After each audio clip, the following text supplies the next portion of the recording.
ल अब so how many कुन इयरको स्टुडेन्टहरू हो सबभन्दा पहिलो कुरा? सर यो इयर भन्दा पनि यहाँ सबै किसिमको हुनुहुन्छ। कोही चाहिँ आफैले व्यापार व्यवसाय गरिरहेको पनि हुनुहुन्छ, कोही लेक्चररहरू पनि हुनुहुन्छ। मिक्स छ सर। स्टुडेन्ट मात्र होइन? हजुर। ओके। अब सो तपाईँहरू सबै अब इन्टरप्रेन्योरसिपको लागि काम गरिरहनु भएको छ। इन्टरप्रेन्योरसिप भन्ने जुन कुरा छ यो चाहिँ अब अहिले खास गरी म आफूले यसको बारेमा विज्ञ चाहिँ होइन इन्टरप्रेन्योरसिप भन्ने, तर यो इन्टरप्रेन्योरसिप भन्ने कुरो चाहिँ मैले काम गर्दा गर्दै यो बुझेको जानेको कुरा हो।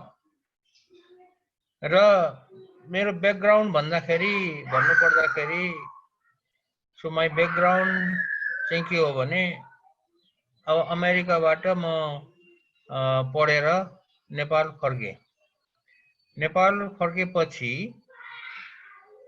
मैले चाहिँ जागिर खाइन, जागिर खाँदैन भनेर so I promise not to find job anywhere, neither with the government nor with any companies or any organizations.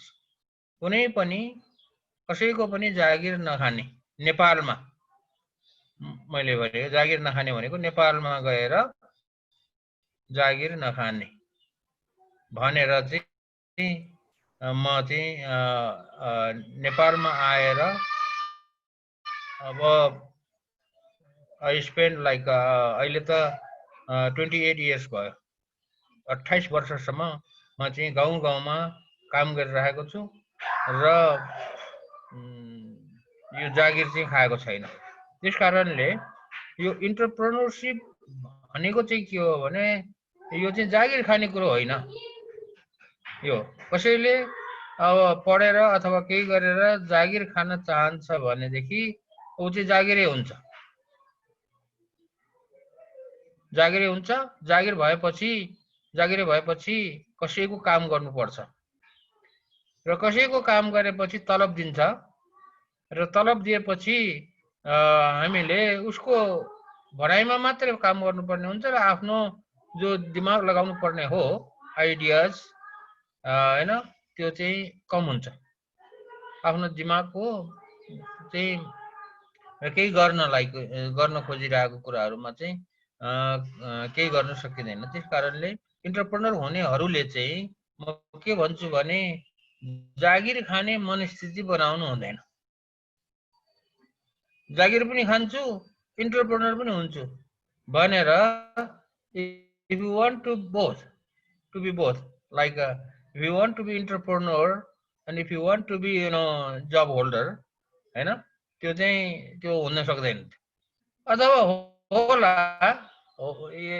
you can be both हैन इन्टरप्रेन्योर पनि हुन सक्छ जागिर पनि हुन सक्छ तर चाहिँ त्यसको एन्ड रिजल्ट चाहिँ के रे मेरो विचारमा राम्रो हुँदैन।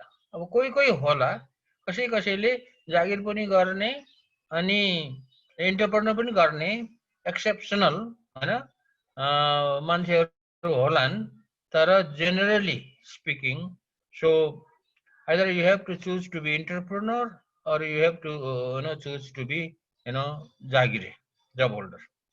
मैले चाहिँ गरेको कुरा के हो भने अमेरिकाबाट फर्केर नेपालमा आएर कुनै पनि कहीं पनि मैले जागिर नखोजिकन म चाहिँ गाउँमा गएँ। गाउँमा चाहिँ एन्टरप्रेन्योर हुन गएको होइन, फेरि गाउँमा चाहिँ एउटा सोशल वर्कर हुन गएको हो।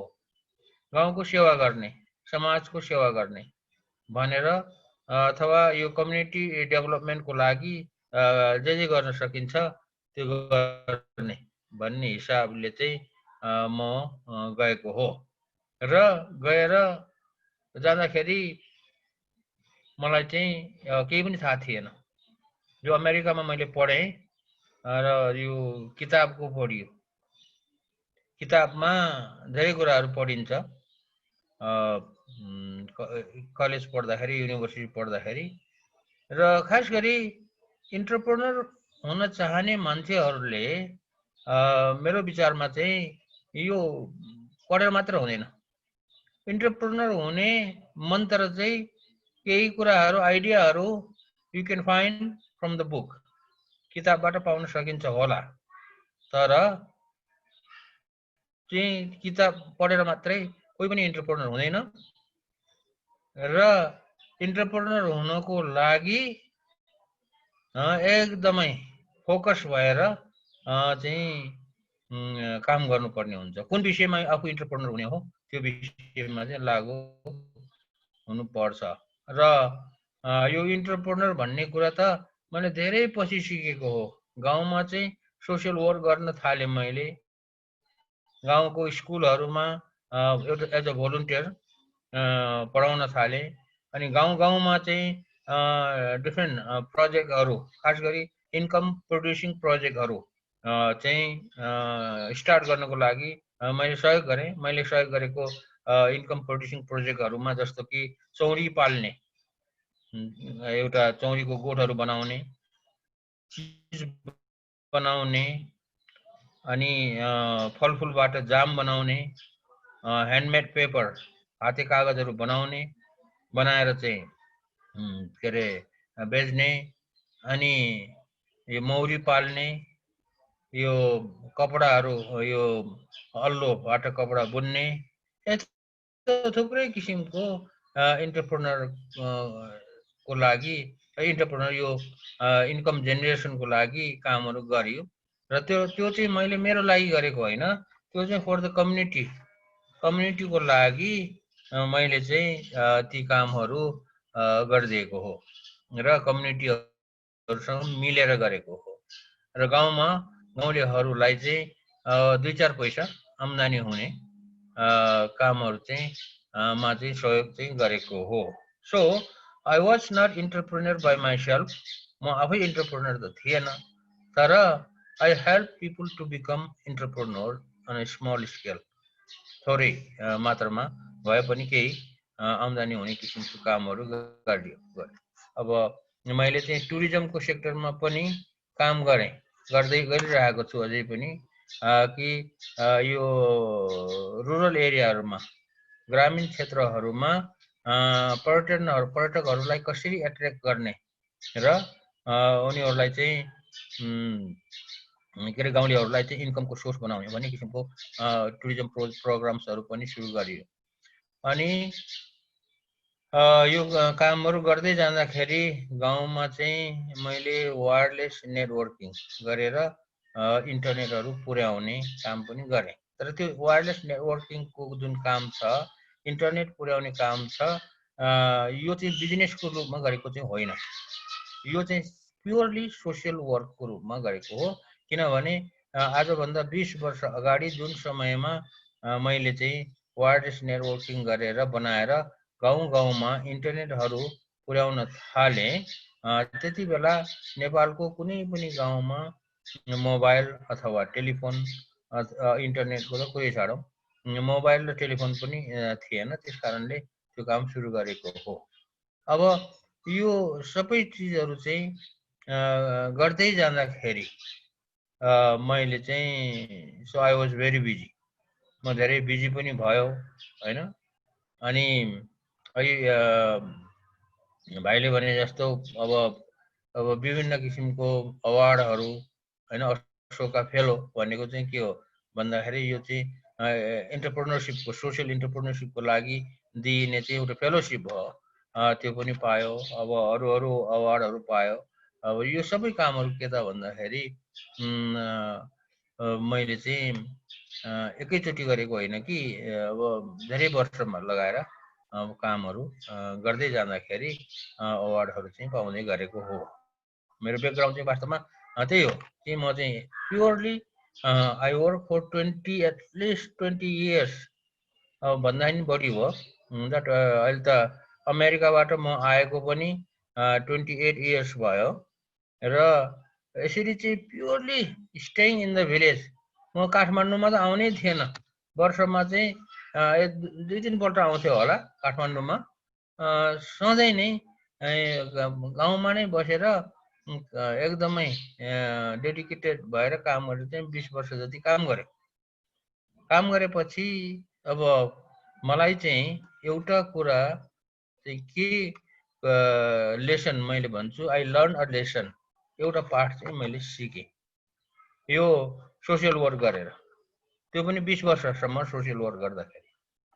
सो त्यो जुन पाठ छ त्यो पाठ चाहिँ के हो भने यसरी चाहिँ म जस्तो मान्छे, सोसियल वर्क गर्ने मान्छे गाउँ गाउँमा बसेर चाहिँ सानोतिनो यो कम्युनिटी डेभलपमेन्टको कामहरू गर्ने मान्छे नेपालमा चाहिँ थुप्रै छन्, हजारौं छन्। मैले भन्दा पनि ठुल्ठुलो काम गर्नेहरू एनजिओहरू पनि छन्, आइएनजिओहरू पनि छन् हैन, गभर्नमेन्टले पनि गरिरहेको छ।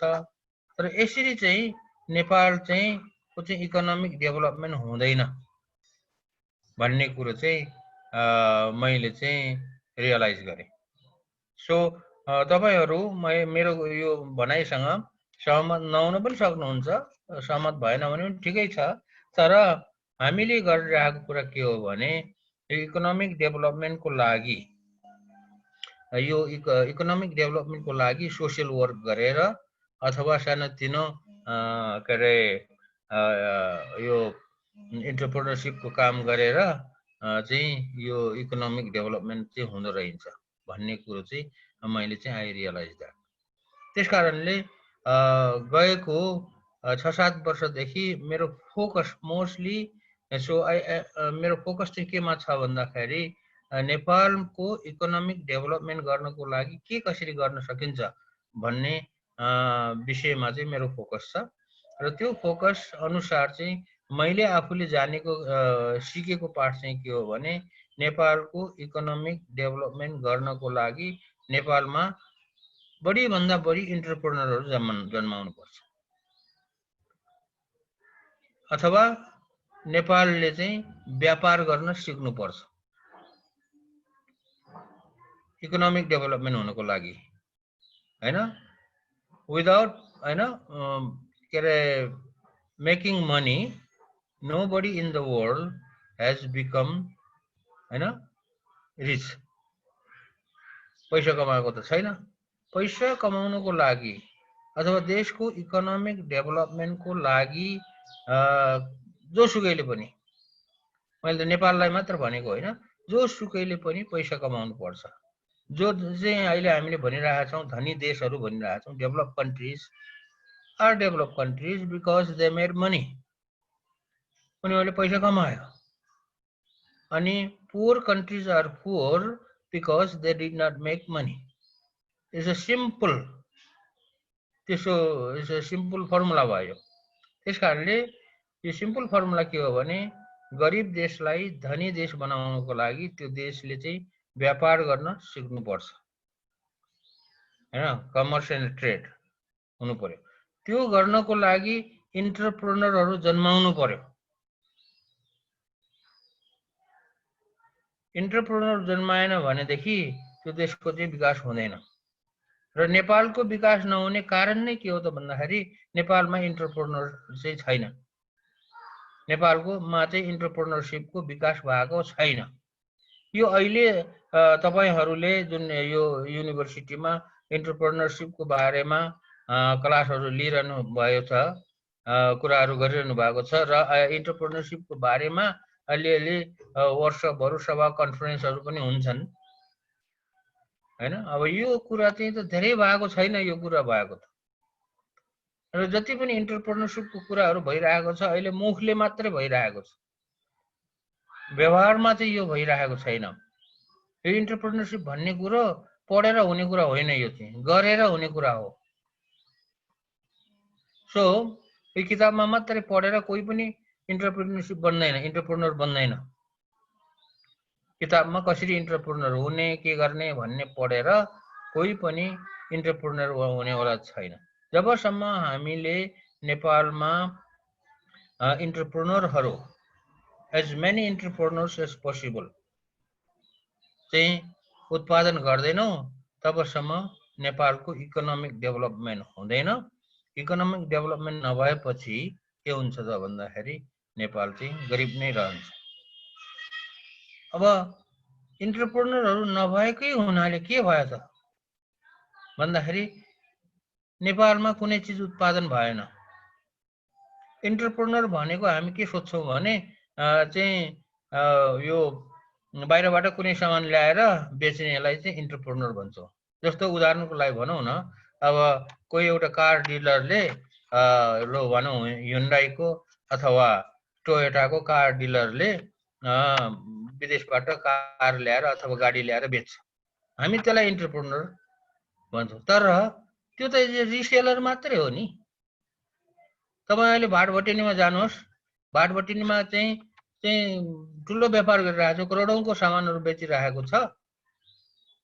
अनि त्यो करोडौँको सामानहरू जो बेचिरहेको छ त्यसमा कति पर्सेन्ट नेपालमा उत्पादन भएको छ त्यो पनि हेर्नुहोस्, विचार गर्नुहोस्। र अब अर्थ मन्त्रालयको अथवा हाम्रो सरकारको डाटा अनुसार के छ त भन्दाखेरि हामीले चाहिँ 93-94% गुड्सहरू सामानहरू हामी इम्पोर्ट गर्छौँ। So we export only 6-7% goods. अब त्यो 93-94% गुड्सहरू हामीले अर्काले बनाएको चिज ल्याएर यहाँ चाहिँ व्यापार गरेका छौँ र त्यही व्यापार गर्नेहरूलाई चाहिँ हामी व्यापारी भन्छौँ। तिनीहरू चाहिँ के हो त भन्दाखेरि रिसेलर हो। त्यसकारणले खास इन्टरप्रेन्योर हुनको लागि हामीले चाहिँ हाम्रै देशमा उत्पादन गर्ने वातावरण चाहिँ बनाउनु पर्यो।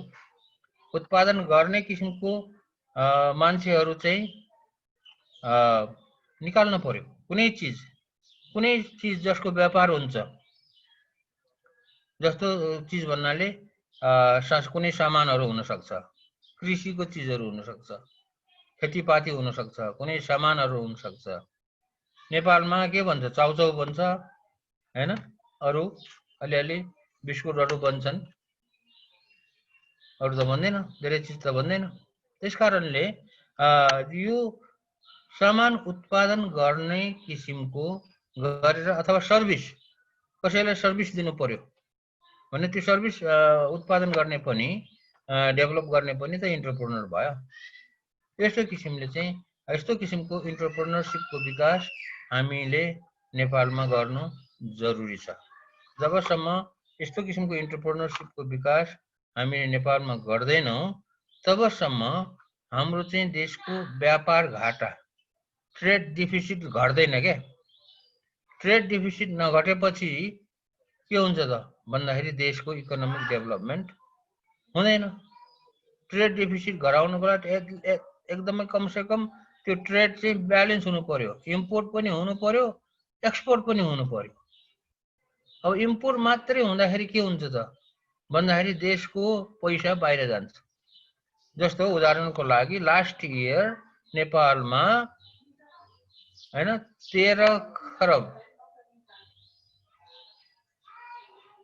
भन्दा बढी रुपियाँको चाहिँ सामान आयात भयो, 13 खरबको।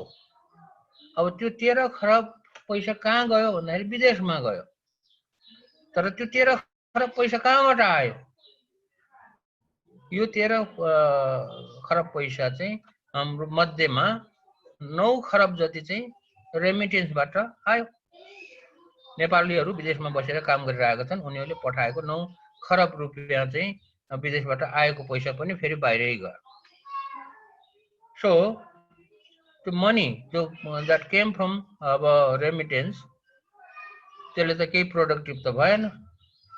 त्यसकारणले अब यो हामीले जो इन्टरप्रेन्योरसिपको कुराहरू गर्दाखेरि देशको चाहिँ ट्रेड डेफिसिट घटाउने किसिमको इन्टरप्रेन्योरसिपको चाहिँ विकास गर्नु चाहिँ अति आवश्यक छ। त्यो चाहिँ अर्काले बनाएको सामान ल्याएर बेच्ने किसिमको इन्टरप्रेन्योरसिपको विकास गरेर त्यो हुँदैन। अहिले नेपालमा त्यही भइरहेको छ। त्यसकारणले यो मैले चाहिँ अहिलेसम्म सिकेको कुरा त्यही हो र त्यसैको आधारमा चाहिँ यही कन्सेप्टको आधारमा चाहिँ हामीले राष्ट्रिय आविष्कार केन्द्र नेशनल इनोभेसन सेन्टर खोलेको छ। नेशनल इनोभेसन सेन्टरको मुख्य उद्देश्य भनेको चाहिँ के हो त भन्दाखेरि नेपालमा उत्पादन गर्न सकिने चिजहरू नेपालमै बनाऊ। जुन चिज विदेशबाट आयात भइरहेको छ, विदेशबाट आयात भइरहेको छ, नेपालमा चाहिँ धेरै त्यसको व्यापार भइरहेको छ, त्यस्तै चिज नेपालमा चाहिँ उत्पादन गर्न सकिन्छ भने त्यसलाई चाहिँ नेपालमा उत्पादन गरौँ। नेपालमा उत्पादन गरेर अनि त्यो विदेशबाट आउने इम्पोर्टलाई चाहिँ घटाउँ। त्यो गर्नको लागि त के हो त कागजमा बनाएर त भएन। कुनै चिजको नक्सा चाहिँ कागजमा कोरेर बनाएर ल यस्तो चिज बनाउने भनेर त भएन। त्यो त रियल प्रोडक्ट डेभलप हुनु पर्यो। प्रोडक्ट डेभलप हुनुको लागि त्यहाँ चाहिँ के हुनु पर्यो, रिसर्च एन्ड डेभलपमेन्ट हुनु पर्यो, R&D हुनु पर्यो। कुनै चिजको पनि R&D गर्नको लागि चाहिँ के त भन्दाखेरि त्यस्तो किसिमको चाहिँ सहुलियत, त्यस्तो किसिमको फेसिलिटी हुनु पर्यो, जुन कुरा नेपालमा छैन। नेपालमा चाहिँ कुनै चिज कसैले बनाउनुको लागि बनाएर इन्टरप्रेन्योर हुन्छु भनेर यो चाहिँ आँट गर्यो भने अथवा त्यसले चाहिँ कोसिस गर्यो भने पनि उसले चाहिँ धेरै समस्याहरू झेल्नु पर्ने हुन्छ, किनभने there is no support to encourage those people. र त्यो गर्नको लागि चाहिँ नेपालमा वातावरण नभएको हुनाले कसैले केही गरेर केही चिजको प्रोडक्ट अथवा सर्भिस डेभलप गरेर त्यसलाई चाहिँ प्रोटोटाइप, पहिला त डेभलप गर्नुको लागि त प्रोटोटाइप बनाउनु पर्यो नि। प्रोटोटाइप त त्यसै बन्दैन। प्रोटोटाइप बनाउनुको लागि चाहिँ के गर्नु पर्यो, अब उसलाई चाहिँ व्यवस्था हुनु पर्यो, उसले चाहिँ काम गर्ने ठाउँ हुनु पर्यो, उसलाई चाहिँ चाहिने इक्विपमेन्ट्स टुल्सहरू हुनु पर्यो र उसलाई चाहिँ यो जे मेटेरियलहरू चाहिन्छ त्यो मेटेरियलहरू चाहिँ हामीले चाहिँ उपलब्ध गराउनु। अनि मात्र न कसैले चाहिँ केही बनाउन सक्छ। जस्तो अहिले रिसेन्टली जस्तो भनौँ न, अहिले कोरोनाकै कुरा गरौँ। कोरोनाको यो लकडाउनको अवधिमा कोरोनाको लकडाउनलाई रोकथाम, कोरोनालाई को जुन भाइरसहरूलाई चाहिँ रोकथाम गर्नको लागि कुनै चिज बनाउनु पर्यो। मानौँ कसैको दिमागमा आइडिया आयो, दिमागमा आइडिया त आयो, उसले चाहिँ त्यसको प्लान चाहिँ कागजमा पनि कोर्यो, तर कागजमा कोरेर मात्र त भएन। उसले त त्यो त बनाउनुको लागि त उसलाई सामान चाहियो हैन। कसैले मानौँ ल पिपी बनाउन मन लाग्यो, उसले राम्रो किसिमको पिपी बनाउँछु भन्ने आइडिया चाहियो। अब त्यो पिपी त त्यसै बन्दैन। पिपी बनाउनको लागि पिपी बनाउने मेटेरियल चाहियो, अनि त्यो सिलाउनको लागि सिलाउने ठाउँ चाहियो, अनि मात्र न पिपी बन्छ। कोरोनाको लागि भनेर चाहिँ जस्तो सेनिटाइजर, ह्यान्ड सेनिटाइजरको कुरा गरौँ न अहिले। अब त्यो सेनिटाइजर बनाउनको लागि चाहियो त्यसको केमिकल्सहरू, अल्कोहलहरू चाहियो, अनि त्योलाई हाल्ने बट्टा चाहियो। अब यस्तो किसिमको चिजहरू यो चाहिँ के अरे कागजमा मात्र प्लान बनाउने। हामीले चाहिँ के कसरी इन्टरप्रेन्योर चाहिँ डेभलप गर्न खोजिरहेको छौँ भने कागजमा पढाएर, क्लासमा रुममा पढाएर कागजमा लेख्न लगाएर उनी चाहिँ हामी इन्टरप्रेन्योर डेभलप गर्न खोजिरहेका छौँ। त्यो कुरा सम्भव छैन। त्यसरी चाहिँ इन्टरप्रेन्योर निस्किँदैन। कसैलाई इन्टरप्रेन्योर बनाउनको लागि उसलाई चाहिँ जे गर्नुपर्छ त्यो चाहिँ मद्दत गर्नुपर्छ।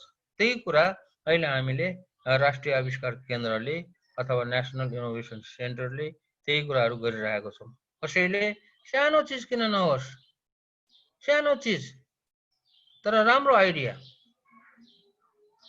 ल्याएर केही गर्न चाहन्छ भने अब त्यसलाई चाहिँ हामीले राष्ट्रिय आविष्कार केन्द्रले रिसर्च एन्ड डेभलपमेन्टको लागि सकेको मद्दत गर्छौँ। जस्तो म एउटा उदाहरण दिन्छु। यो हुन त अब यहाँ धेरैको कुरा के छ भने इनोभेसन भनेपछि एकदमै नयाँ कुरा मात्र निकाल्नेलाई इनोभेसन भन्छन् भन्ने छ सोचाइ। त्यो कुरा होइन। एउटा उदाहरण के दिन चाहन्छु भने नेपालमा वर्षमा 60-70 करोड रुपियाँको सिसा कलम आयात हुन्छ। अनि बेलुन, त्यो केटाकेटीले फुक्ने बेलुन जो छ त्यो बेलुन पनि करोडौं रुपियाँको बेलुन चाहिँ इम्पोर्ट हुन्छ। अब यदि कसैले ल म यो सिसा कलम बनाएर चाहिँ के अरे नेपालमा नै उत्पादन गरेर नेपालमा नै बेच्छु भन्यो भने त्यो चाहिँ के हो भन्दाखेरि इन्टरप्रेन्योर भयो। कमसेकम 60 करोड 60-70 करोडको नबनाए पनि उसले 5-10 करोड रुपियाँको के अरे सिसा कलम बनायो भने पनि 5-10 करोड रुपियाँ कम भयो नि इम्पोर्ट त, त्यतिको कम जति आउँथ्यो त्योभन्दा कम भयो। कसैले नेपालमा बेलुन बनाएर बेच्छु भन्यो, ल मानौ 1-2 करोड रुपियाँको बेलुन बनाएर बेच्यो भने पनि त त्यो चाहिँ के भयो त भन्दाखेरि इम्पोर्ट कम भयो।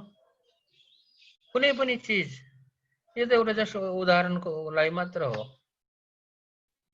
कुनै पनि चिज बनाउनको लागि रिसर्च एन्ड डेभलपमेन्ट गर्नै पर्छ। बिना रिसर्च एन्ड डेभलपमेन्ट केही पनि बन्दैन हैन। त्यो रिसर्च एन्ड डेभलपमेन्ट गर्नको लागि चाहिँ के त भन्दाखेरि त्यो के अरे मुखले मात्र भनेर चाहिँ हुँदैन। अनि मुखले मात्रै भनेर केही पनि नबनेपछि त कसरी इन्टरप्रेन्योर बन्छ? किताबमा पढेर इन्टरप्रेन्योरशिपको चाहिँ कोर्स लिएर अनि चाहिँ 2-4वटा चाहिँ के अरे 2-4वटा कन्फरेन्सहरुमा भाग लिएर कोही इन्टरप्रेन्योर त बन्दैन। नेपालमा त्यही भइरहेछ। इन्टरप्रेन्योर बन्नको लागि कन्फरेन्समा भाग लिने, किताबमा पढाउने अनि इन्टरप्रेन्योर भयो भन्ने, यस्तो किसिमले यो चाहिँ मेन कुरा छ। यो यसरी चाहिँ यो चाहिँ मैले जानेको कुरा हो हैन। मैले आफूले अनुभव गरेर यो 28 वर्षसम्म अनुभव गरेर चाहिँ अहिले जो राष्ट्रिय आविष्कार केन्द्र चलाएर खोलेर त्यहाँ चाहिँ जुन कामहरु भइरहेको छ,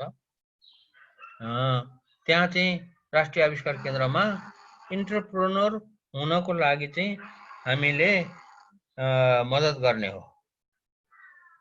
इन्टरप्रेन्योर हुनको लागि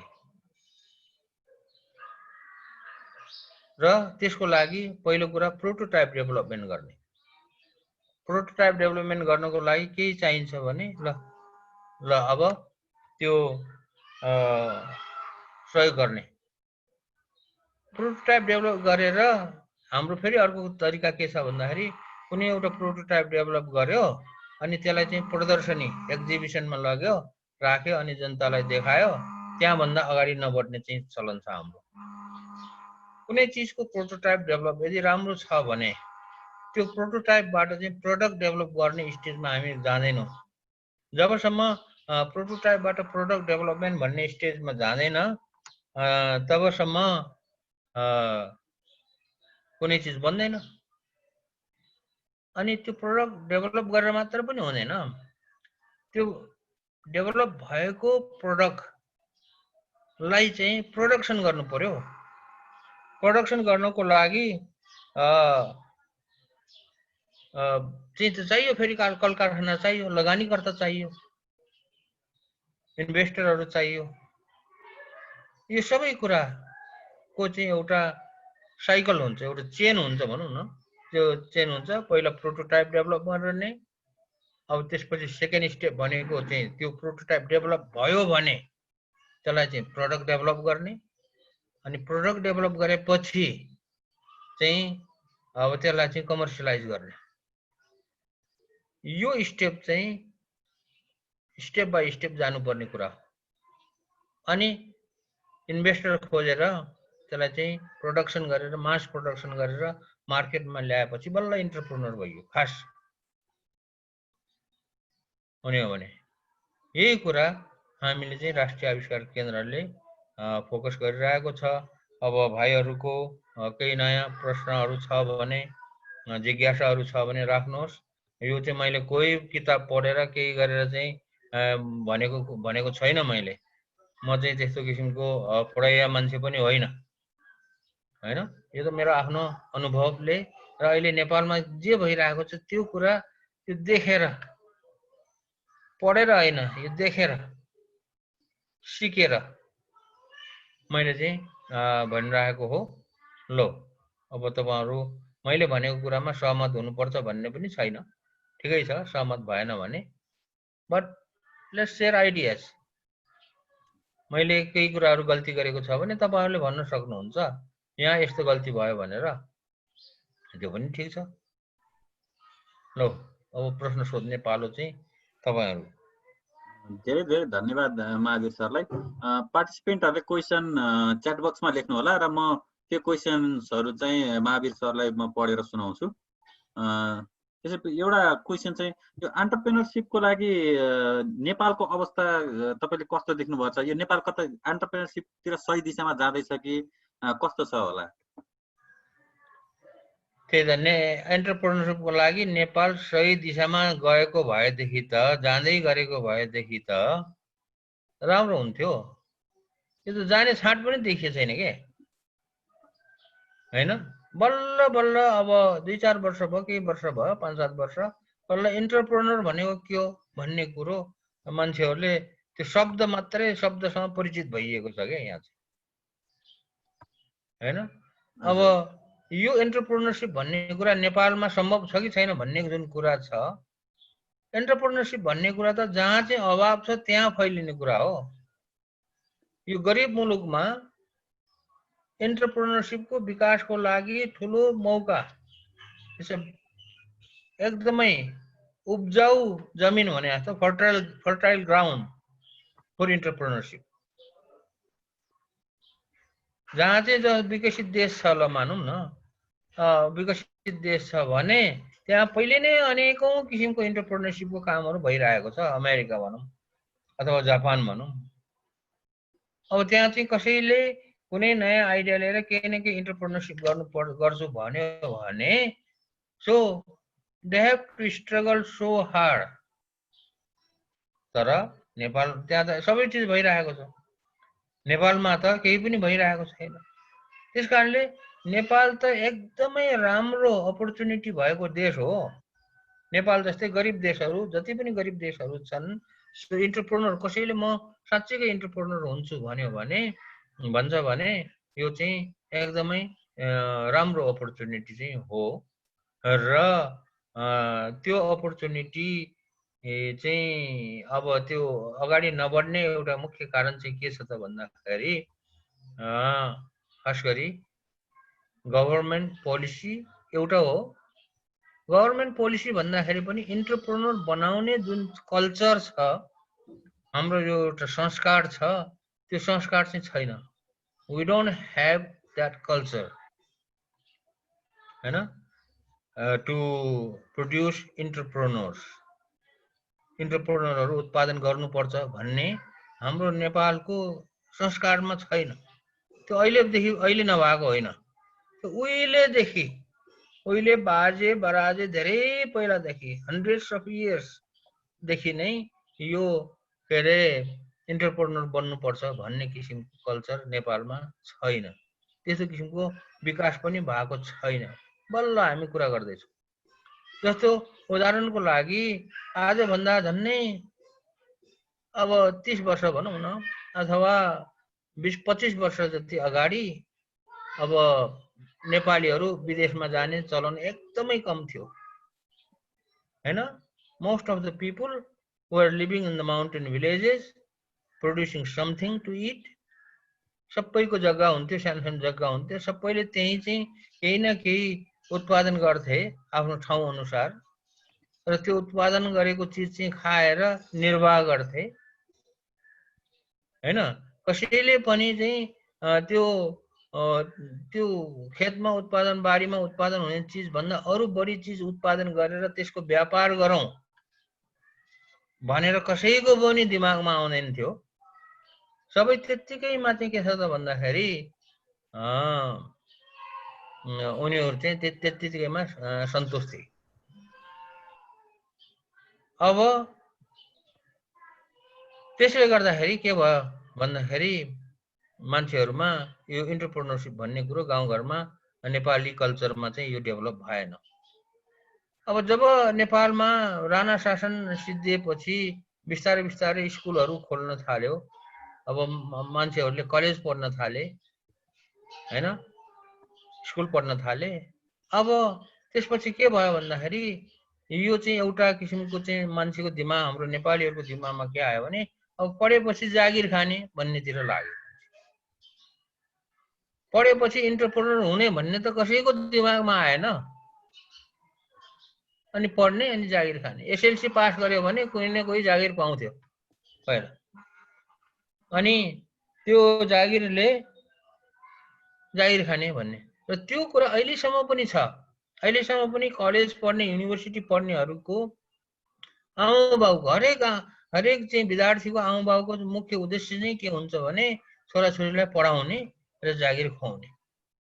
अब नेपालमा त जागिर पाउँदैन, नेपालमा जागिर नपाएपछि विदेश पठाउने र विदेशी पठाएर पनि जागिर खुवाउने भन्ने किसिमको चाहिँ त्यो त्यस्तो किसिमको मेन्टालिटी छ, त्यस्तो किसिमको कल्चर छ क्या हामीसँग। पढाएर इन्टरप्रेनर बनाउने भन्ने त छैन। त्यस कारणले यो कुरा चाहिँ सबभन्दा पहिला इन्टरप्रेनरशिपको विकास गर्नको लागि एउटा कल्चरको विकास गर्नुपर्छ। कल्चरको विकास भयो भने बल्ल मान्छेहरू बिस्तारै इन्टरप्रेनरहरू बन्दै जान्छन्। कसैले इन्टरप्रेनर बन्छु भनेर अहिले नेपालमा केही गर्न चाह्यो भने पनि मान्छेले के छ त कल्चर नभएको हुनाले उडाउँछ क्या। अब यो कसरी इन्टरप्रेनर बन्छ? जस्तो कुनै म एउटा बाबु भए मेरो छोराले चाहिँ म इन्टरप्रेनर गर्छु, म यस्तो गर्छु उस्तो गर्छु भन्यो भने त्यस्तो कुरा गरेर हुन्छ? जागिर खा, छिटो जागिर खोजेर जागिर खानुपर्छ। अथवा जागिर पाएन भने सिर्फ विदेश जा भन्ने चलन छ। त्यस कारणले यो कल्चरको विकास नभएको हुनाले हामीले राष्ट्रिय आविष्कार केन्द्रले के गर्न खोजिरहेको हो भने यस्तो किसिमको culture of research and innovation, culture of त्यसपछि इन्टरप्रेनरशिप चाहिँ बसाउनु पर्छ र त्यो बिस्तार एकैचोटि हुँदैन, त्यो बिस्तार बढाउने हो। हजुर धन्यवाद। हामीलाई प्रदीप गेवालीजीले सोध्नु भएको छ, नेपाल इनोभेसन सेन्टरले इन्भेस्टर र डेभलपरहरूलाई कनेक्ट गराउँछ कि गराउँदैन? जस्तै कसैले आफ्नो आइडिया छ, बिजनेस आइडिया भने यो नेपाल इनोभेसन सेन्टरमा कसरी जाने, उहाँहरूले हामीलाई लगानीकर्तासँग कसरी भेट गराइदिनुहुन्छ भनेर सोध्नु भएको छ। अब गराउने हो कि होइन भन्ने गराउनै पर्छ। यदि कुनै चिजको इनोभेसन सेन्टरमा रिसर्च एन्ड डेभलपमेन्ट गरेर कुनै चिजको के अरे प्रोटोटाइप बनाएर कुनै चिजको प्रोडक्टको स्याम्पल बनाएर त्यत्तिकै थन्किएर राख्ने हो भने यो इनोभेसन सेन्टर नचलाए पनि हुन्छ। यो इनोभेसन सेन्टर हुन्छ, म एकैछिन 1 मिनट एउटा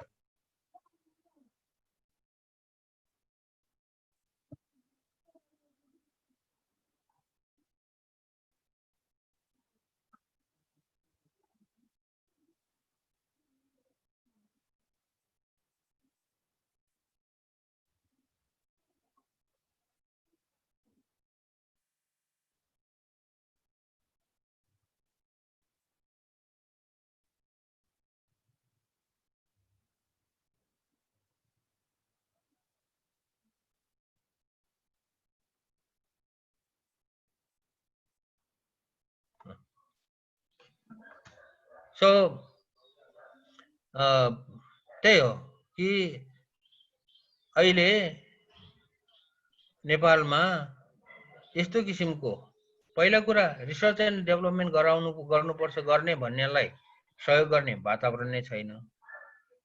र कसैले रिसर्च एन्ड डेभलपमेन्ट गर्यो, अब त्यसलाई चाहिँ अब कमर्सियलाइज गर्नु पर्यो, व्यापार गर्नु पर्यो भनेदेखि अब त्यसलाई चाहिँ प्रमोट गर्ने वातावरण पनि छैन। बल्ल जस्तो अस्तिको तपाईहरुले सुन्यो होला, अस्तिको बजेट भाषणमा के आयो कि सरकारले कसैले कुनै स्टार्टअप सुरु गर्न चाहन्छ भने हेरेर 50 लाखसम्म खर्च, 50 लाखसम्म अनुदान दिने। त्यो पनि 50-50, 50 लाख चाहिँ आफूले जो चाहिँ इन्टरप्रेनर बन्न चाहन्छ उले इन्भेस्ट गर्नु पर्यो अनि त्यसको 50% चाहिँ सरकारले दिने भन्ने जो कागजमा आएको छ, अब हेरौँ व्यवहारमा कति हुन्छ। यस्तो किसिमको वातावरण योभन्दा अगाडि थिएन। अलिअलि कसैले केही गर्न चाह्यो भने अब सरकारले चाहिँ 2-4 लाख रुपियाँ 4-5 लाख रुपियाँ एउटा पुरस्कारको रूपमा दिन्थ्यो। पुरस्कार दिएर कहिले पनि इन्टरप्रेन्योरको विकास हुँदैन। इन्टरप्रेन्योरशिपको विकास गर्नको लागि उसलाई लगानी चाहिन्छ। विदाउट लगानी कोही पनि इन्टरप्रेन्योर बन्दैन।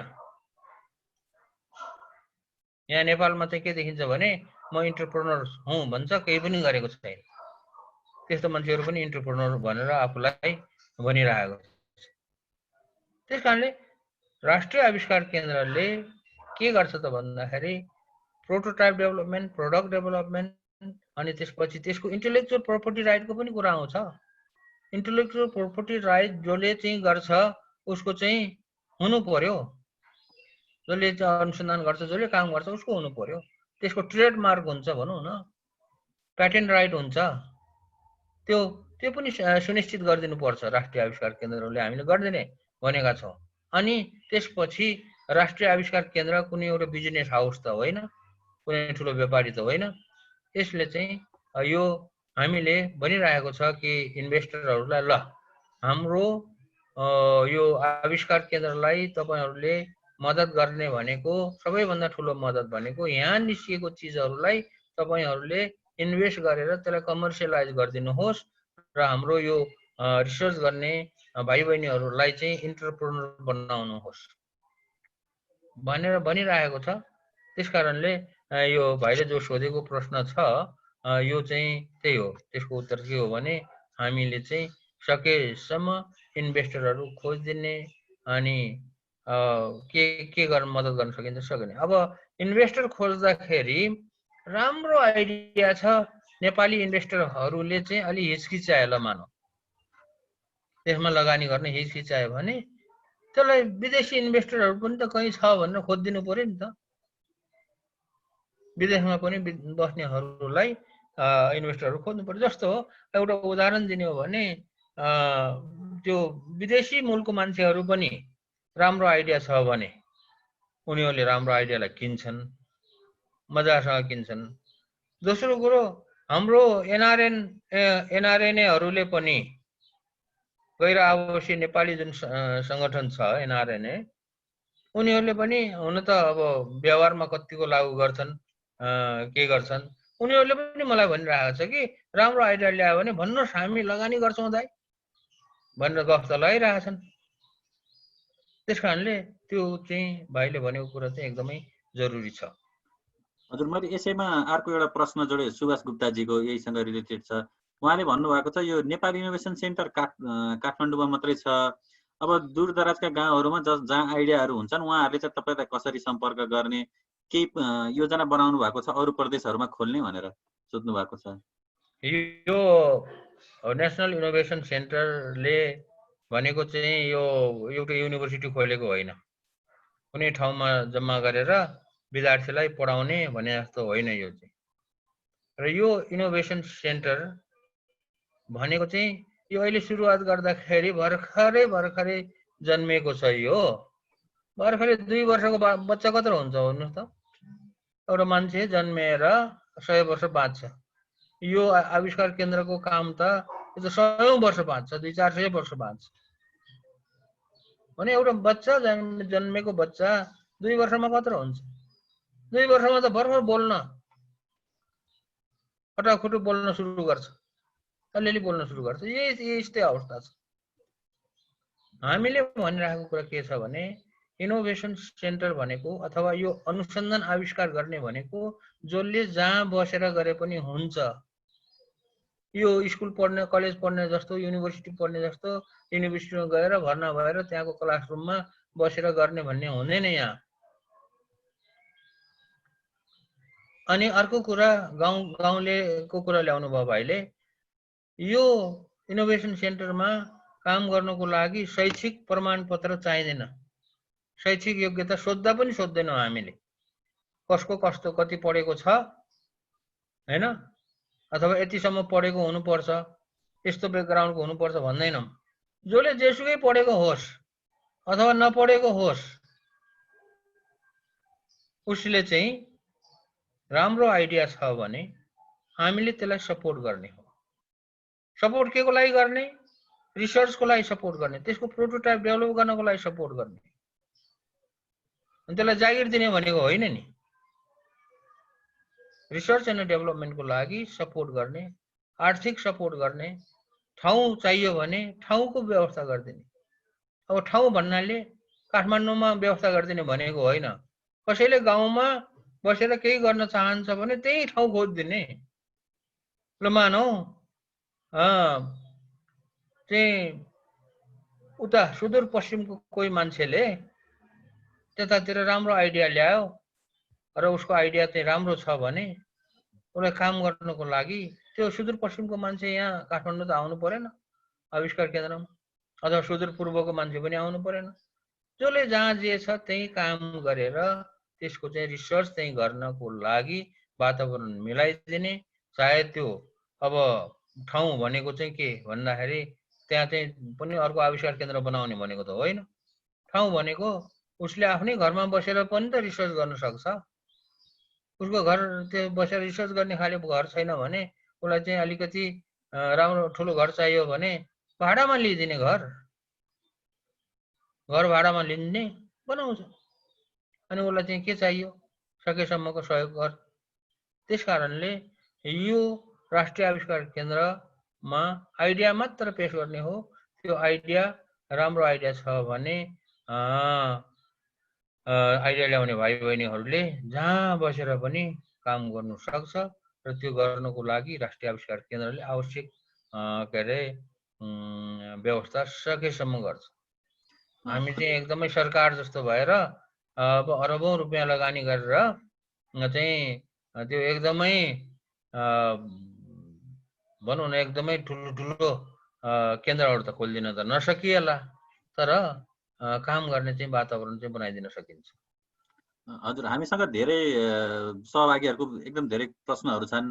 त्यसैमध्ये एकजना भुटानबाट हुनुहुन्छ लक्ष्मण घलेजी, उहाँले पनि यो इन्टरनेट सर्भिस प्रोभाइड गर्ने यो दुर्गम गाउँहरूमा भनेर आइडियाहरू, उहाँको आइडिया चाहिँ त्यस्तो छ। त्यही भएर उहाँले चाहिँ तपाईँले यो दुर्गम गाउँमा गएर इन्टरनेट सेवा सुरु गर्दाखेरि कस्तो कस्तो समस्या भोग्नुभयो त्यो सेयर गरिदिनुहुन्छ कि थोरै भनेर भन्नुभएको छ। छोटकरीमा उहाँलाई केही बुँदागत रूपमा भनिदिनु होला। हामीसँग धेरै प्रश्नहरू छन्। अब गाउँ गाउँमा गएर इन्टरनेट सेवा प्रदान गर्नको लागि एउटा कुरा के ख्याल राख्नुपर्छ भने इन्टरनेटबाट व्यवसाय गर्ने हो भने युजरको संख्या बढी हुनुपर्छ। युजर कम भयो भने पैसा कमाउन सक्दैन, व्यवसायको रूपमा गर्न सक्दैन। गाउँमा पनि कस्तो गाउँ छ त्यो चाहिँ एकदमै छरिएको गाउँ छ, ग्राहकहरू चाहिँ एकदमै थोरै छन् भन्ने त्यो थोरै ग्राहक भएको ठाउँमा यो के अरे इन्टरनेट सेवा पुर्याएर के अरे पैसा कमाउन चाहिँ सक्दैन। त्यो सेवा चाहिँ हुन्छ र पैसा कमाउन चाहिँ सक्दैन। इन्टरनेटबाट पैसा कमाउने भनेको अलिकति बस्ती घना भएको, अलिकति पपुलेसन चाहिँ बढी भएको ठाउँमा चाहिँ गर्ने हो। र अर्को कुरो के हो भने त्यहाँ त्यतातिर जाँदाखेरि जो इन्फ्रास्ट्रक्चर डेभलप गर्दाखेरि चाहिँ अलिकति खर्च चाहिँ लाग्छ। अब खर्च चाहिँ लाग्ने, तर युजर बढी भएन भने त्यो लगानी गरेको इन्भेस्टमेन्ट पनि नआउने सम्भावना धेरै ठुलो हुन्छ। त्यो त मैले अहिलेसम्म गरिरहेको अनुभव नै त्यही हो। तर मैले चाहिँ यसलाई चाहिँ एउटा व्यवसायको रूपमा एउटा आफ्नो बिजनेसको रूपमा चाहिँ पैसा कमाउनुको लागि नगरेको हुनाले चलिरहेको छ। र त्यस किसिमले यो भाइले चाहिँ यदि गाउँ गाउँमा गएर यस्तो किसिमको के अरे इन्टरनेट सेवाहरू प्रदान गर्न चाहन्छ भने नट एज अ बिजनेस होइन, अब एउटा चाहिँ सानो बिजनेस होला, बस्ती बाक्लो छ भने पपुलेसन धेरै छ भने अलिअलि बिजनेस होला, तर ठुलो पैसा कमाउन चाहिँ चान्स चाहिँ कम हुन्छ। दोस्रो कुरो चाहिँ के त भन्दाखेरि यसलाई चाहिँ सफल पार्नको लागि कम्युनिटी नेटवर्क बनाउनु पर्छ। त्यो अहिले यो ठुलो अहिलेको आइएसपीहरू वर्ल्ड लिङ्क अथवा सुबिसु मर्केन्टाइल भनेको ठुल्ठुलो आइएसपी जस्तो खोलेर चाहिँ हुँदैन। That should be community network भनेको community should be the owner. कम्युनिटीको चाहिँ ओनरसिप पनि हुनुपर्छ, भाइले पनि त्यसमा चाहिँ आफ्नो लगानी गर्नुपर्छ, कम्युनिटीसँग मिलेर चाहिँ गर्यो भने that is possible, you can survive. हजुर, हामीलाई समीरराज भण्डारी र दिपा कार्कीजीले सोध्नु भएको छ। अब हजुरले भने जस्तै यो एसएमइजहरू, त्यो सानो व्यवसायहरू एन्टरप्रेन्योरसिपको लागि एन्टरप्रेन्योरसिप नभई हुन यो इकोनोमिक डेभलपमेन्टको लागि, र त्यसको लागि चाहिँ प्रत्येक इन्डिभिजुअलको रोल के हुने र बिजनेसको रोल के हुने अनि गभर्मेन्टको रोल के हुने, यसले कसरी प्रमोट गर्न सकिन्छ एन्टरप्रेन्योरसिपलाई, हजुरको विचार के छ भनेर सोध्नु भएको छ। अब यसमा चाहिँ यो एन्टरप्रेन्योरसिप भन्ने कुरो चाहिँ के हो भन्दाखेरि इन्डिभिजुअलले गर्ने कुरा हो अथवा ग्रुप अफ इन्डिभिजुअल्सले गर्ने कुरा हो। एउटा टिम बनाएर गर्ने अथवा कसैले सानोतिनो आफूले आफ्नो हिसाबले गर्ने कुरा हो। त्यस कारणले अब यो गर्नको लागि चाहिँ पहिलो चाहिँ रिक्वायरमेन्ट के भयो भन्दाखेरि त्यो मान्छेहरू चाहिँ एकदमै हार्ड वर्किङ चाहिँ हुनै पर्छ।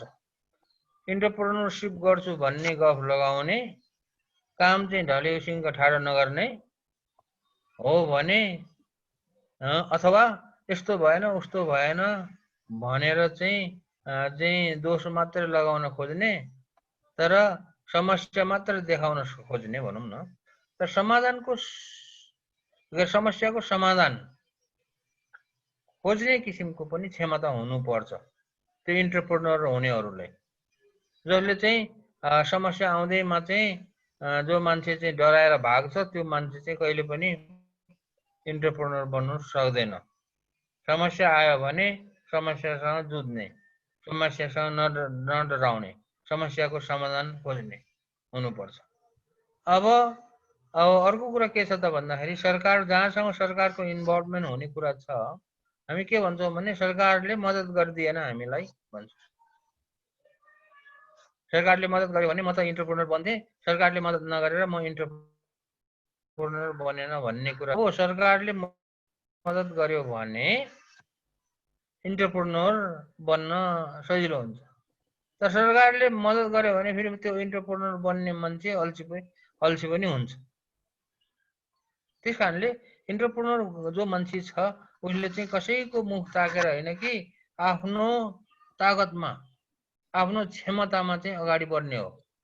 कसैको क्षमतामा, कसैको आडले चाहिँ अगाडि आड पायो भने अगाडि बढ्छु भन्यो भनेदेखि त्यो मान्छे एन्टरप्रेन्योर हुन अलि गाह्रो छ। एउटा कुरा म उदाहरण दिन्छु।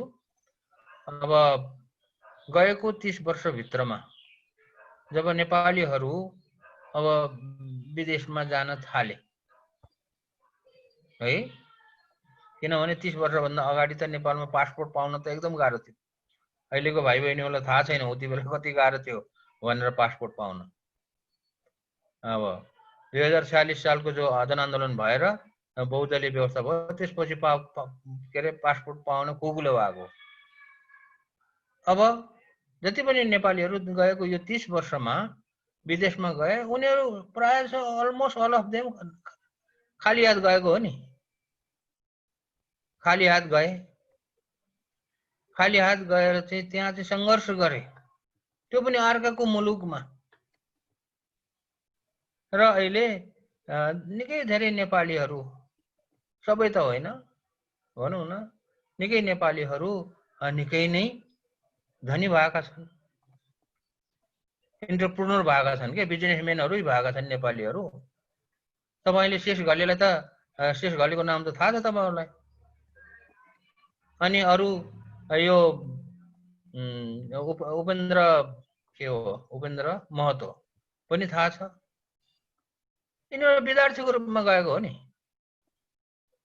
शेष घले पनि विद्यार्थीको रूपमा अस्ट्रेलिया गएको हो, उपेन्द्र महतो पनि विद्यार्थीको रूपमा गएको हो।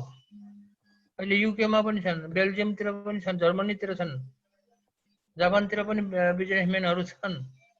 ती सबै खाली हात विद्यार्थीको रूपमा अथवा भनौँ न टुरिस्ट भिसामा, कति त त्यहाँ गएर इलिगल बसे, कति वर्षसम्म इलिगल नै बसेर भए पनि आखिरमा यताउता गरेर त्यहाँको पिआर लिएर अहिले बसिरहेको काम गरिरहेको छ। त्यो बिरानो मुलुकमा गएर पनि उनीहरू इन्टरप्रेन्योर बने। भनेको त्यो बन्नको लागि उनीहरूले कम्तीको चाहिँ परिश्रम गरेको छैन, कम्तीको दिमाग खियाएको छैन उनीहरूले। त्यस कारणले अब त्यो विदेशमा त त्यहाँ गर्न चाहनेलाई हुन्छ भन्ने कुरा छ, नेपालमा पनि गर्न चाहनेलाई हुन्छ हैन। त्यस कारणले त्यही हो कि भाइ बहिनीहरूले जो इन्टरप्रेन्योर बन्नको लागि अर्काको मुख चाहिँ नताक्नु है। अर्काको भरमा इन्टरप्रेन्योर बनिएको छ कोही भनेदेखि त्यो मान्छे चाहिँ असफल हुन पनि सक्छ। हजुर धन्यवाद महावीर पुञ्जे। हामीसँग धेरै प्रश्नहरू छन् तर हामीले हजुरसँग 2 बजेसम्मको समय दिएका थियौँ। हजुरलाई समयको केही छैन छैन, समय जति गरे पनि केही फरक पर्दैन। ए हस्, हुन्छ। त्यसो भए म 1-2वटा प्रश्न फेरि लिन्छु। हाम्रो प्रवेश गौतमजीले सोध्नु भएको छ, धेरैजनाहरू चाहिँ यो बिजनेसमा मात्रै फोकस हुन्छन्, व्यवसायमा त्यो नाफाको लागि मात्रै फोकस हुन्छन्, उनीहरूलाई चाहिँ यो सोसल चेन्ज र रेस्पोन्सिबिलिटीको लागि मोटिभेट गर्न के गर्नु पर्ला भनेर सोध्नु भएको छ।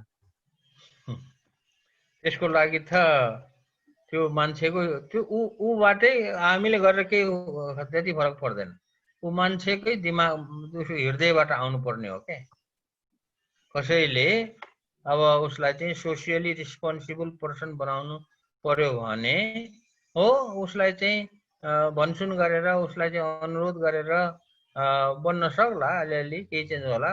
तर अधिकांश चाहिँ मेजोरिटीमा के हुन्छ भने कसैले कोही मान्छे चाहिँ अब पैसा चाहिँ मात्रै हेर्ने अनि के अरे सोसाइटीको लागि त्यति रिस्पोन्सिबल नहुने किसिमको उसको नेचर छ भने, जन्मदेखि नै त्यसै त्यो नेचरमा हुर्किएको छ भने त्यो मान्छे चाहिँ त्यस्तै हुन्छ, एकलकाटे हुन्छ हैन। नेपालमा पनि छन् पैसा कमाउनेहरू धेरै छन्। अब उनीहरू चाहिँ के छ त भन्दाखेरि प्रायः जसो पैसा कमाउने मान्छेहरू हैन, इन्टरप्रेन्योर गरेर पैसा जबरजस्ती के अरे दुःख गरेर पैसा कमाउने मान्छेहरू चाहिँ के हुन्छ भने अलिकति कन्जुसै हुन्छ उनीहरू। कोही कोही होला एकदमै भनौँ न थोरै अल्पसङ्ख्यक पैसा कमाएर इन्टरप्रेन्योर भएर कडा परिश्रम गरेर पैसा कमाउने मान्छेहरूलाई अब सोसियल चाहिँ यो जुन उनीहरूको रिस्पोन्सिबिलिटी छ त्यसको पाठ पढाउन चाहिँ गाह्रो छ। तर गाह्रो छ भनेर चाहिँ छोड्नु त भएन, उसलाई भनिरहनु पर्यो। हजुर, त्यसै गरी पुष्कर काफ्रेजीले लेख्नुहुन्छ, यो कृषि व्यवसायमा नेपालमा लगानी गर्नलाई धेरै नै इन्भेस्टमेन्ट चाहिन्छ र यसमा यो इन्भेस्टमेन्ट अलिक कम गराएर मान्छेहरूलाई कृषिमा आकर्षित गर्न के गर्नु पर्ला भनेर लेख्नुहुन्छ। यस्तो हो के, अब मैले आफूले देखेको कुरा के छ भने कृषकहरूले मेहनत गर्न सक्छन्, मेहनत गरेर अनि उत्पादनहरू गर्न सक्छन्। तर त्यो भएको उत्पादनलाई चाहिँ सबभन्दा ठुलो समस्या के छ भने मार्केटको समस्या छ। मार्केट भएन भने किसानहरूले उत्पादन गरेको चिज मार्केट भएन भने है चाहिँ त्यो चाहिँ खेर जान्छ।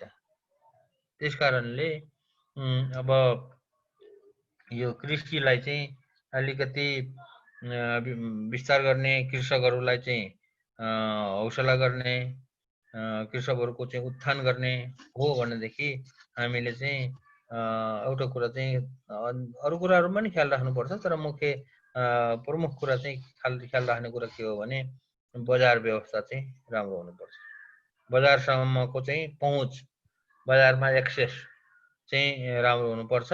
बजार राम्रो एक्सेस भयो, बजार व्यवस्थापन राम्रो भयो भने कृषकहरूले आफ्नो फाइदाको लागि उत्पादन गर्न चाहिँ उनीहरूलाई भनिरहनु पर्दैन। उनीहरू आफै पैसा कमाउन पाइन्छ भन्यो भने जो पनि मोटिभेटेड हुन्छ। दुःख गरेर पैसा कमिँदैन भन्यो भने उसलाई जति मोटिभेट गरेर पनि मोटिभेट हुँदैन। हजुर त्यसै गरी एन्जल चित्रकार र भरत ओरेजीले फेरि पनि तपाईँलाई यो नेपाल एन्टरप्रेन्योरसिप सेन्टरको बारेमा सोध्नु भएको छ। उहाँहरूले के भन्नुहुन्छ भने हामीसँग केही आइडिया छ भने हामी नेपाल इनोभेसन सेन्टरसम्म कसरी आइपुग्ने, कसरी त्यहाँ अप्रोच गर्ने भनेर लेख्नुहुन्छ। एप्रोच गर्नुको लागि यस्तो हो, आइडिया इनोभेटिभ हुनु पर्यो हैन, र त्यो इनोभेटिभ आइडिया चाहिँ यसलाई चाहिँ डेभलप गरेर, रिसर्च एन्ड डेभलप गरेर त्यसको चाहिँ के अरे कमर्सियलाइज गर्ने किसिमको सम्भावना हुनु पर्यो।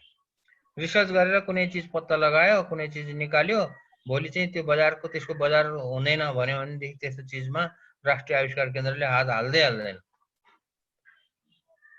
त्यस कारणले पहिलो कुरा चाहिँ राष्ट्रिय आविष्कार केन्द्रसम्म आउनको लागि पहिला कुरा यस्तो किसिमको आइडिया ल्याउनु पर्यो जुन आइडियामा रिसर्च गरेर सफल भएको अवस्थामा त्यो चाहिँ कमर्सियलाइज गर्न सकिने किसिमको पोटेन्सियल हुनु पर्यो। कमर्सियलाइज हुनेलाई मात्रै गर्ने भन्ने छैन, कमर्सियलाइज हुने चान्स छ, सम्भावना छ भनेपछि त्यस्तोलाई चाहिँ हामीले सहयोग हामीले गर्ने। अब गर्दाखेरि हाम्रो चाहिँ प्रोसेस चाहिँ के छ त भन्दाखेरि सिम्पल छ भाइ बहिनीहरूले के बुझ्नु पर्यो भने अब तपाईहरुको कसैले कुनै आइडिया ल्यायो भने एउटा त मैले अघि नै भने त्यो आइडिया ल्याउनको लागि के अरे एकाडेमिक क्वालिफिकेसन चाहिँ चाहिँदैन है, त्यो सर्टिफिकेट चाहिँदैन। दोस्रो कुरा यो प्रपोजलहरु अथवा आइडिया ल्याउनको लागि जुन प्रपोजल पेश गरिन्छ त्यो प्रपोजल चाहिँ एकदमै लामो, एकदमै डिटेलमा हुनु पर्दैन। जस्ट कन्सेप्ट 2 पेजको कन्सेप्ट भयो हुन्छ। के हो तपाईको आइडिया र यो आइडियालाई चाहिँ कसरी बढाउने र यो आइडिया बढ्यो भने यसको भोलि के अरे व्यापार हुने चान्स के छ, त्यति हो। त्यति कुरा लेख्नको लागि त 2 पेज भन्दा त बढी लाग्दैन, अथवा बढी लाग्यो भने 3 पेजै लाग्ला। अथवा कसैलाई त्यो आइडिया भन्नको लागि पढेको मान्छे छैन भनेदेखि 2-3 पेज पनि त लेख्न सक्दैन। उसले आफ्नो मुखले पनि त आइडिया भन्न सक्छ नि, हातले काम गर्न सक्छ, लेख्न नसके पनि काम त गरेर देखाउन त सक्छ नि। अब त्यस्तो किसिमको मान्छेहरूले जुन आइडिया छ जुन समयमा आउँछ त्यही बेला पेश गर्नु, त्यो टाइम लाइन छैन। हेलो यो आइडिया पेश गर्ने चाहिँ म्याद चाहिँ यो हो भनेर चाहिँ दरखास्त खुल्ने म्याद चाहिँ के अरे प्रपोजल पेश गर्ने यति गतेदेखि यति गतेसम्म अथवा 30 दिन भित्रमा प्रपोजल पेश गर्नुपर्ने छ भनेर जो विभिन्न सरकारी निकायहरू, विभिन्न संस्थाहरूले एउटा पत्रिकामा छपाएर चाहिँ एउटा प्रस्ताव आह्वान गर्छन्, त्यो हुँदैन। जुनसुकै समयमा जसलाई जुनसुकै समयमा आइडिया आयो भने प्रपोजल पेश गरिहाल्यो हुन्छ। प्रपोजल पेश गरेपछि त्यो राम्रो आइडिया हाम्रो सिलेक्सन कमिटी हुन्छ, सिलेक्सन कमिटीले पनि एक हप्ता भित्रमा त्यो राम्रो आइडिया नराम्रो आइडिया थाहा भइहाल्छ। अनि राम्रो आइडिया छ भनेर भन्यो भनेदेखि भोलिपल्टदेखि के अरे काम गर्न सुरु गरे हुन्छ। त्यसकारणले हाम्रो यो जुन गर्ने कुरा छ, यो कामहरु गर्ने कुरामा चाहिँ ब्युरोक्रेसी भन्ने कुरा एकदमै मिनिमम, अलमोस्ट नन भने पनि हुन्छ, अलिअलि ब्युरोक्रेसी छ। हजुर धन्यवाद। त्यसैगरी अमिनजी लेख्नुहुन्छ विदेशतिर त यो एन्टरप्रेन्योरशिप सिकाउँदाखेरि इन्भेस्टरहरू कसरी खोज्ने अनि आफ्नो आइडिया अरूलाई कसरी शेयर गर्ने भनेर सिकाइन्छ, तर नेपालमा त्यस्तो खालको शिक्षाहरू दिँदैन र यस्तो शिक्षा दिनलाई के गर्नुपर्छ जस्तो लाग्छ भनेर सोध्नुहुन्छ।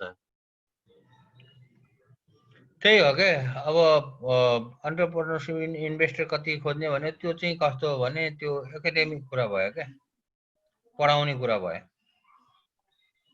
है। अब अहिले हाम्रो खाँचो भनेको चाहिँ के हो त भन्दाखेरि कसैले एन्टरप्रेन्योर बन्न चाहन्छ भने उसलाई चाहिँ इन्टरप्रेन्योर बन्नको लागि चाहिने पूर्वाधार अथवा वातावरण चाहिँ बनाइदिनु पर्यो हो। अब वातावरण बनेर उनीहरू चाहिँ इन्टरप्रेन्योर उनीहरूलाई चाहिन्छ उसको किताबी ज्ञान पनि चाहियो हैन। अब कसैले भनिदिनु पनि पर्यो। तर चाहिँ मैले सुरुमा भने अनुसार विदेशमा यसो गर्छन् भनेर हामीले चाहिँ पनि त्यसै गर्नुपर्छ भन्ने त छैन नि। विदेशमा इन्भेस्टरहरू कसरी खोज्ने भन्ने कुराहरू अब अहिले नेपालमा कोही चाहिँ इन्टरप्रेन्योर बन्न चाह्यो, अब उसले इन्भेस्टर खोज्नु पर्यो भने अब कहाँ गएर खोज्छ? खोज्ने ठाउँ पनि त हुनु पर्यो नि। त्यस कारणले यसरी खोज्ने, इन्भेस्टर खोज्ने र यसरी चाहिँ इनोभेसन गर्ने, अनुसन्धान गर्ने भनेर मात्रै हुँदैन कि यहाँ आएर गर्ने, यो गर भनेर चाहिँ त्यो चाहिँ उनीहरूलाई काम चाहिँ गराउनै पर्छ। उनीहरूलाई भनेर मात्रै ल यसो तरिकाले चाहिँ आइडिया ल्याऊ, यस्तो चिज बनाऊ र यसरी चाहिँ इन्भेस्टर खोज भनेर चाहिँ नेपालमा चाहिँ त्यो विदेशीको त्यो तरिकाले चाहिँ नेपालमा चाहिँ काम गर्नेवाला चाहिँ छैन। शङ्कर श्रेष्ठजीले भन्नुभएको छ नेपालमा यो एन्टरप्रेन्योरसिपको सबैभन्दा ठुलो समस्या भनेको पोर प्याकेजिङ र विक एडभर्टाइजिङ पनि हो सक्सेस नहुनुमा। यसको बारेमा के भन्नुहुन्छ भनेर सोध्नु भएको छ। त्यो त व्यापारको कुरा भयो नि। पोर प्याकेजिङ भयो भने व्यापार राम्रो हुँदैन हैन। अर्को एडभर्टाइजमेन्ट भयो भने व्यापार हुँदैन। त्यो त पछिको कुरा भयो के। त्यो के अरे पहिला त रिसर्च एन्ड डेभलप हुनु पर्यो क्या। राम्रो प्याकेजिङको लागि पनि त रिसर्च हुनु पर्यो। कस्तो किसिमको के अरे प्याकेजिङ गरेर बेच्दाखेरि मान्छेलाई चाहिँ के भन्छ, ग्राहकलाई, कस्टमरलाई चाहिँ एट्र्याक्ट गर्न सकिन्छ। त्यसमा पनि त रिसर्च हुनु पर्यो। बिना रिसर्च प्याकेजिङ गरेर त भएन नि हैन। अब अर्को कुरो मार्केटिङको कुरा छ। अब प्याकेजिङ पनि पोर छ, मार्केटिङको लागि गर्नको लागि राम्रो प्याकेजिङ भएन भने त्यो मार्केटिङ हुँदैन, जति मार्केटिङ गरे पनि हुँदैन। त्यस कारणले यो सबै कुराहरू छ। एन्टरप्रेन्योरसिप नहुनेको कारण चाहिँ मुख्य कुरा के हो भने यो पोर प्याकेजिङ अथवा यो मार्केटिङ नभएर मात्र होइन कि त्यो प्रोडक्ट डेभलपमेन्ट राम्रो नभएर, त्यो प्रोडक्ट डेभलप गर्दाखेरि राम्रो चाहिँ ध्यान नपुगेर चाहिँ मार्केटिङ राम्रो हुँदैन। अनि राम्रो मार्केटिङ नभएपछि मान्छेहरू इन्टरप्रेन्योर बन्दैन, फेल खान्छ। त्यस कारणले यो सबै कुराहरूलाई चाहिँ हामीले चाहिँ समेट्नु चाहिँ पर्छ। हजुर, शान्ति मुक्तानजीले भन्नुभएको छ नेपाललाई आत्मनिर्भर बनाउनको लागि कस्तो खालको रिसर्च एन्ड इनोभेसन चाहिएला, हजुरको विचार के छ यसमा भन्नुभएको छ। पैसा कमाउने किसिमको रिसर्च एन्ड इनोभेसन हुनुपर्छ। त्यही हो त्यसको छोटकरीमा एन्सर दिँदाखेरि। अब रिसर्च एन्ड इनोभेसन भनेको चाहिँ हाम्रो नेपालीहरूको दिमागमा र अब नपढेको मान्छेहरूको पनि दिमागमा के छ त भन्दाखेरि रिसर्च एन्ड इनोभेसन भन्ने कुरो यो चाहिँ युनिभर्सिटीमा गर्ने, पिएचडी पढेकोहरूले गर्ने, धेरै पढेकोले गर्ने हो रिसर्च एन्ड इनोभेसन। अनि त्यस्तो किसिमको सोचाइले चाहिँ जरा गाडेको छ क्या। त्यस्तो किसिमको सोचाइले जरा गाडेको छ हैन। अब त्यस कारणले यो जुन छ यो एन्टरप्रेन्योरसिप जो छ, एन्टरप्रेन्योरसिपलाई यो बढाउनको लागि चाहिँ हामीले यो पढे लेखेकोले मात्रै एन्टरप्रेन्योरसिप हुन्छ भन्ने कुराको एउटा विश्वास जो छ त्यसलाई चाहिँ हटाउनु पर्छ। त्यस्तो किसिमको विश्वास। जस्तो भनौँ न, अब एन्टरप्रेन्योर त बन्न चाहेको थियो, मार्केटिङ भएन। अब मार्केटिङ नभइकन कसरी एन्टरप्रेन्योर हुन्छ? अब एउटा उखान छ नि, अब बोल्नेको के अरे खरानी बिग्छ, जो चाहिँ धेरै बोल्छ नबोल्नेको चाहिँ पिठो पनि बिग्दैन भन्ने कहानी छ। त्यो सबै कुराहरू चाहिँ एन्टरप्रेन्योरसिपकै पार्ट अफ पार्ट हो नि त। त्यस कारणले यो जुन छ यो कुरालाई चाहिँ अब हामीले सिक्दै जानुपर्छ। हाम्रो जिजु बाजेले गरेनन्, थाहै भएन, बाउले पनि गरेन, थाहा भएन। अब हामी छोराछोरीहरूले सिक्दै जाने हो। सिक्दाखेरि कहिले गल्ती हुन्छ, तर लर्निङ बाई डुइङ भन्ने जुन एउटा मन्त्र छ, त्यो मन्त्र चाहिँ हामीले लिनुपर्छ। हजुर, प्रदीप गेवारीजीले फेरि पनि लेख्नुहुन्छ, यो नेपाल इनोभेसन सेन्टरले यस्तो त्यो बिजनेस आइडियाहरू जो डेभलप भइसकेको छन् कुनै अर्गनाइजेसनको लागि, त्यस्तोहरूको लागि एउटा प्लेटफर्म जस्तै विद्यार्थीहरूले चाहिँ आइडिया प्रेजेन्ट गर्ने र जुन अर्गनाइजेसनले लाई त्यसलाई मन पराउँछ उनीहरूले चाहिँ त्यो बोली लगाएर त्यो लिने त्यस्तो खालको केही बनाउन सकिन्छ कि सकिँदैन भनेर सोध्नु भएको छ। अलिकति एकपल्ट प्रश्न पार्ने भन्नु त। जस्तै विद्यार्थीहरूको आइडिया हुन्छ, कोही अर्गनाइजेसनहरूलाई त्यो आइडिया चाहिएको हुन्छ, अनि त्यो अर्गनाइजेसनहरूले चाहिँ त्यो आइडियामा बोली लगाएर उनीहरूले लिने खालको त्यस्तो इन्भेस्ट गर्ने, यदि म यति इन्भेस्ट गर्छु भने त्यस्तो खालको प्लेटफर्म बनाउन सकिन्छ कि सकिँदैन भनेर सोध्नु भएको छ।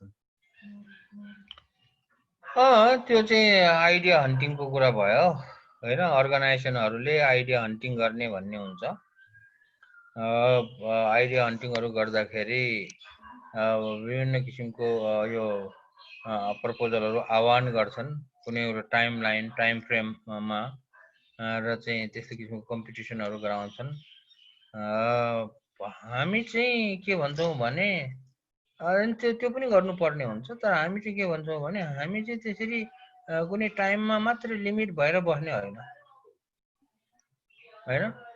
त्यो गराउन सकिन्छ। भाइले भने जस्तै अब कसैले कुनै स्पेसिफिक भनौँ न, अब नेपालमा त इन्डस्ट्री छैन होइन, कुनै इन्डस्ट्रीले अथवा कसैले मलाई यस्तो चिजको डेभलप गर्नु पर्यो, ल यस्तो चिजको चाहियो भनेर चाहिँ उसको रिक्वायरमेन्ट भनौँ न उसलाई चाहिने दिन्छ भने हामीले चाहिँ त्यही कुरालाई मात्रै फोकस गरेर ल यस्तो किसिमको रिक्वायरमेन्ट छ र यसलाई चाहिँ कसले चाहिँ राम्रो प्रपोजल ल्याउन सक्छ, कसले चाहिँ यो राम्रो आइडिया ल्याउन सक्छ भनेर भाइले भने जस्तो त्यो चाहिँ कम्पिटिसन चाहिँ गराएर त्यो चाहिँ गर्न सक्छ यदि कसैले अनुरोध गरेको खण्डमा। तर हामी आफैले चाहिँ अहिलेसम्म गरेको छैन। भविष्यमा हुन सक्ला आवश्यक पर्यो भने, तर अहिलेसम्म चाहिँ हामीले एकदमै ओपन राखेको छ। जसले जस्तो किसिमको आइडिया ल्याए पनि हामीले आइडिया ल्याउने होइन, आइडिया ल्याउनेलाई हाम्रो काम चाहिँ सपोर्ट गर्ने। हामीले चाहिँ आइडिया जेनेरेट गर्ने होइन।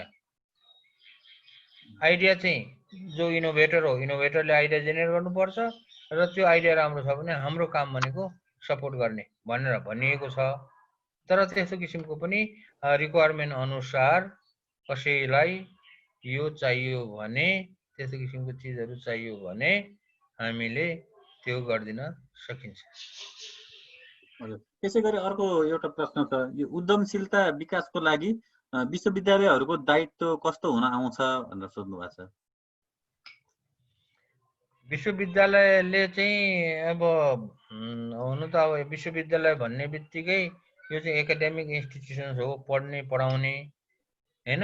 पढिसकेपछि चाहिँ सर्टिफिकेट लिने ठाउँ हो त्यो होइन।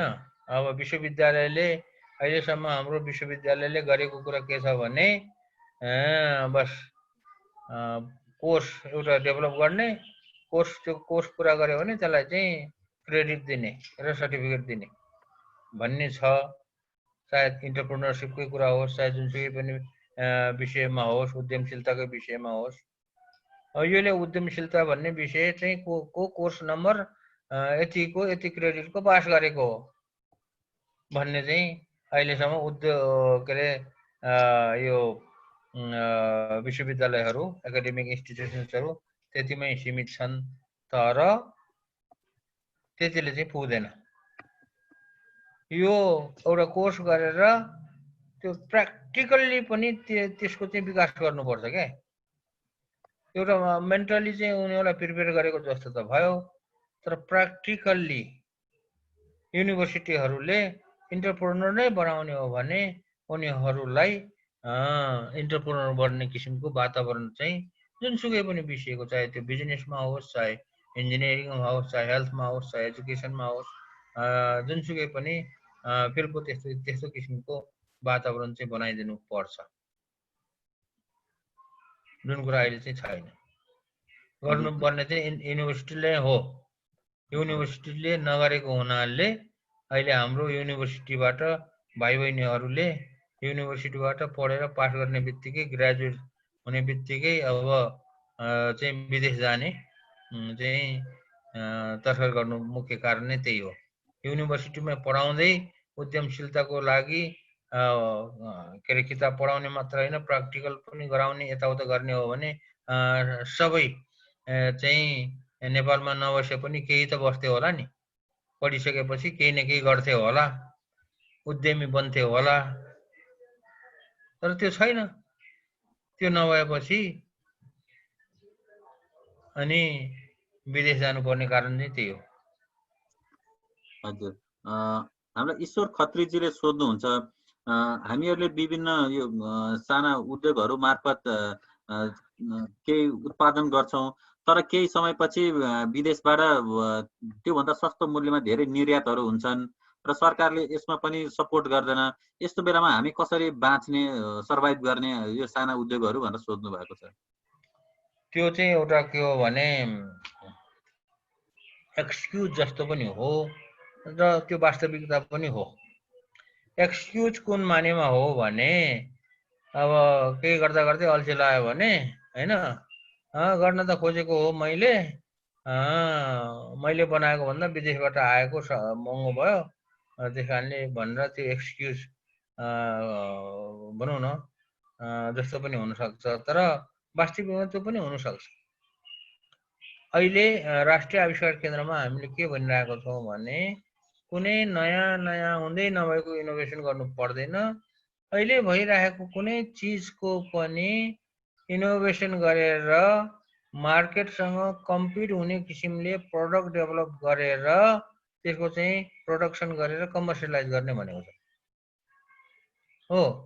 कोही नहोला, त्यसै कोसिस गर्दै जाँदाखेरि अब कोही सबै नभए के भने कोही न चाहिँ त बन्ला नि, कोही नहोला तर कोही त होला, सफल होला होइन। जस्तो नेपालमा अहिले नेपालीहरूको मानसिकता के छ भने नेपालीले बनाएर काँटो हुन्छ, यो नेपालमा बनाउन सकिँदैन, अथवा नेपालमा बनायो भने महँगो हुन्छ भनेर चुप लाएर बस्यो भने त कहिले पनि बन्दैन नि केही पनि। तपाईँलाई म अहिले भर्खरकै एउटा उदाहरण दिन्छु। हामीले यो लकडाउन सुरु भइसकेपछि को पहिलो हप्तामा यो चाहिँ PPE को स्याम्पलहरू बनाएर डाक्टरहरूलाई देखाएर ल बनाउने भनेर प्रदर्शन गर्न थाल्यो। नेपालीहरूले के भन्यो भन्दाखेरि धेरै जसो विज्ञहरूले अहिले के भन्यो भने PPE बनाउने टेक्नोलोजी नेपालमा छँदै छैन भन्दै होइन। त्यो PPE भनेको त साधारण चिज हो, यो त गाउन हो त्यो। अब त्यसमा चाहिँ हुनुपर्ने के हो, वाटरप्रुफ हुनु पर्यो, त्यो सबै चिज सिलाएको ठाउँमा सिल हुनु पर्यो। त्यति विदेशमा पनि गर्ने त्यही हो नि। अनि त्यसरी विदेशबाट ल्याएको चाहिँ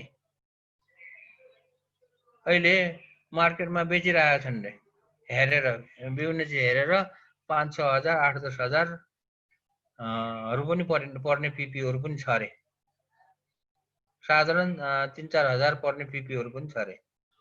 तर अहिले हामीले जुन PPE बाँडेर उत्पादन गरेर जनताहरूलाई फ्रीमा वितरण गरिरहेका छौँ, त्यसको त जम्मा 800 रुपियाँमा बनिरहेको छ र त्यो 800 रुपियाँमा बनेको PPE राम्रो छैन होला भन्ने एउटा शङ्का छ। त्यो पनि होइन। हाम्रो वीर अस्पतालको, टिचिङ अस्पतालको डाक्टरहरूले के भन्दछन् भने विदेशबाट आएको PPE भन्दा तपाईहरुले बनाएको पिपी चाहिँ राम्रो छ, क्वालिटी राम्रो छ, तपाईहरुको पिपी दिनुहोस् भन्छ। तर हाम्रो त जम्मा 800 रुपैयाँमा बनेको छ। र 800 रुपैयाँ बनेकोलाई 800 रुपैयाँ नभगाएर 1600 मा बेच्यो भने पनि त हुन्थ्यो, तर हामीले बेचेको छैन। त्यो हो के। त्यसकारणले भाइले भने जस्तो नेपालमा बनाउँदैमा बनाएको चिज चाहिँ कमसल हुन्छ, विदेशीसँग कम्पिट गर्न सकिन्न भन्ने कुराहरू त्यो चाहिँ सबै सत्य होइन। पार्शियली ट्रु हो, तर नेपालमा पनि विदेशीले भन्दा राम्रो सामान बनाउन सकिन्छ, सस्तोमा पनि बनाउन सकिने चिजहरू पनि हुन्छन्। कोही होलान्, कोही नहोलान्। नहुने चिजलाई चाहिँ नबनाए भयो, हुने चिजलाई त बनाएर एन्टरप्रेन्योर त बन्न सकिन्छ नि। हजुर, अब हामी 2वटा मात्रै प्रश्न लिन्छौँ, त्यसपछि आजको कार्यक्रम अन्त्य गर्छौँ। एउटा प्रश्न चाहिँ वर्क लाइफ ब्यालेन्सको, फ्यामिली वर्क लाइफ ब्यालेन्सको बारेमा छ। नितेश दाहालजीले सोध्नु भएको छ, हजुरलाई फ्यामिलीबाट कतिको सपोर्ट भएको थियो? यहाँ नेपालमा धेरैजना यो फ्यामिलीलाई को कारणले गर्दाखेरि जोखिम लिन, उद्यमशीलतामा जोखिम लिन नसकेर जागिर गर्नुहुन्छ। हजुरलाई कतिको सपोर्ट छ भनेर सोध्नुहुन्छ। त्यो त सपोर्ट हुने वातावरण बनाउने र नबनाउने त आफूमा भर पर्छ के है। आफूले फ्यामिलीलाई सपोर्टिभ बनाउने अथवा नबनाउने भन्ने कुरा। एउटा फ्यामिलीको जुन रिस्पोन्सिबिलिटी छ, फ्यामिलीलाई गर्नुपर्ने रिस्पोन्सिबिलिटी जो छ त्यो चाहिँ आफूले चाहिँ पुरा गर्नुपर्छ। फ्यामिली चाहिँ जतासुकै जेसुकै मरोस् भन्न त हुँदैन हैन। तर त्यो फ्यामिलीलाई चाहिँ सपोर्टिभ गराउनको लागि त्यो आफ्नो हातमा हुने कुरा हो।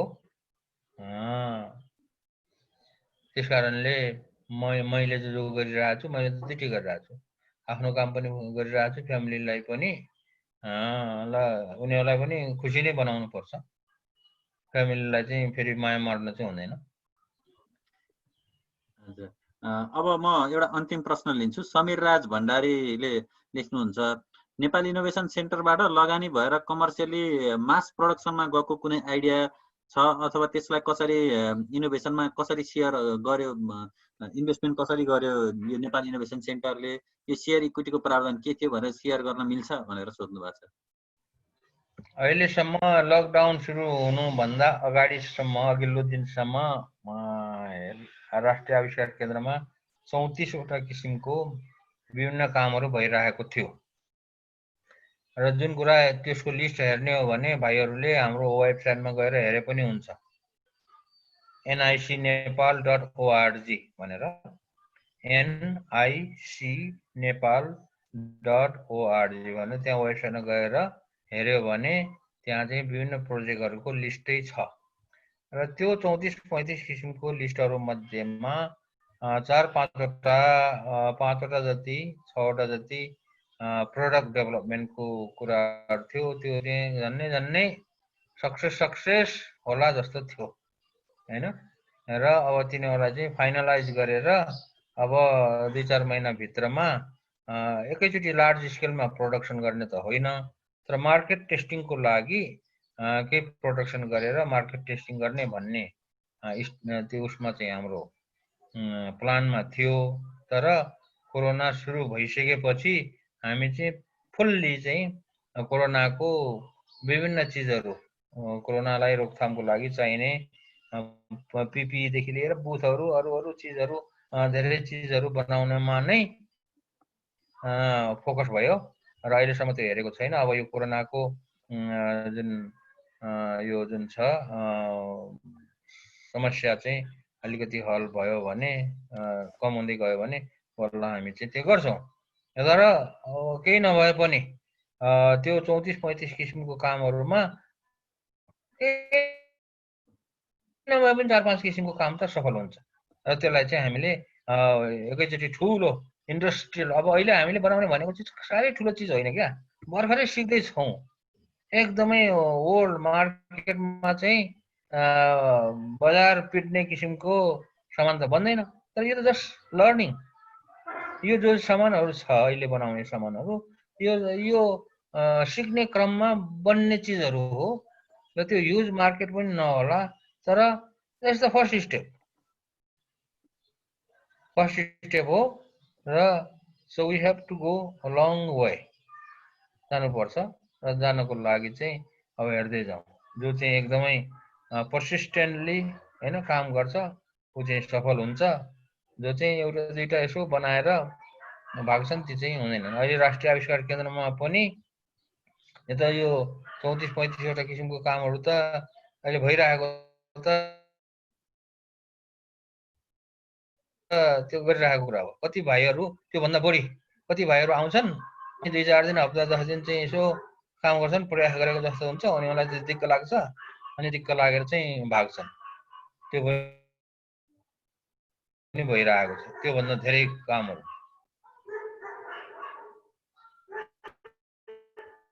हजुर, आजको हाम्रो कार्यक्रम फेसबुकबाट पनि लाइभ भएको थियो र विभिन्न ठाउँबाट हजुरलाई यो फेसबुक मार्फत विभिन्न श्रोताहरूले सुन्नुभएको थियो। त्यसै गरी मलाई एउटा जुम्लाबाट एउटा प्रश्न आएको थियो। यो अन्तिम प्रश्न भने पनि मैले एउटा प्रश्न फेरि राखेँ हजुरलाई। जुम्लाबाट एकजना डाक्टर हुनुहुन्छ, उहाँले चाहिँ यो नेपाल इनोभेसन सेन्टरको पिपीहरू अहिले कोरोनाको टाइममा किन कर्णालीतिरको हस्पिटलहरूमा पठाइदिन मिल्दैन, काठमाडौँमा भन्दा त्यतातिर अझ बढी आवश्यकता छ यसको भनेर सोध्नु भएको छ।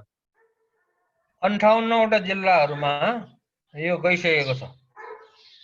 अहिले यो जति पनि पिपीहरू सामानहरू बनिरहेको छ, यो अहिले हामीले 58वटा जिल्लाहरूमा जन्नै हेल्थ पोस्टहरू सहित गरेर 300वटा जति अस्पतालहरूदेखि लिएर हेल्थ पोस्टहरू, अनि यो कोरोनाको चाहिँ आइसोलेसन सेन्टरहरू, तिनीहरूमा सुरक्षाकर्मी, यो बोर्डरमा चाहिँ यो सेक्युरिटी फोर्सहरूको लागि त्यो सबैलाई चाहिँ गरिरहेको छ। एउटै कुरा हाम्रो के छ भने हामीले सबैलाई, हामीले जति पनि सामानहरू बानिरहेको छौँ त्यो चाहिँ यो प्राइभेट अस्पताललाई अथवा योलाई बाँड्ने योलाई नबाँड्ने भन्ने छैन।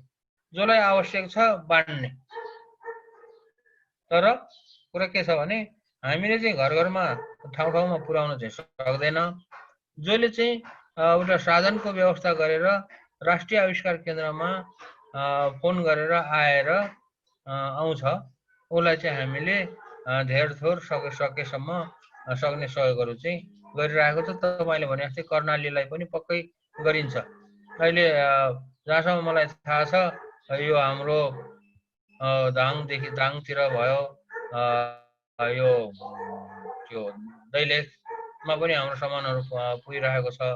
अनि मुगुको भाइले चाहिँ अब 1-2 दिनमा लिन आउँछु भनेर फोन गरिरहेको थिए मुगुको मान्छेहरूले। यो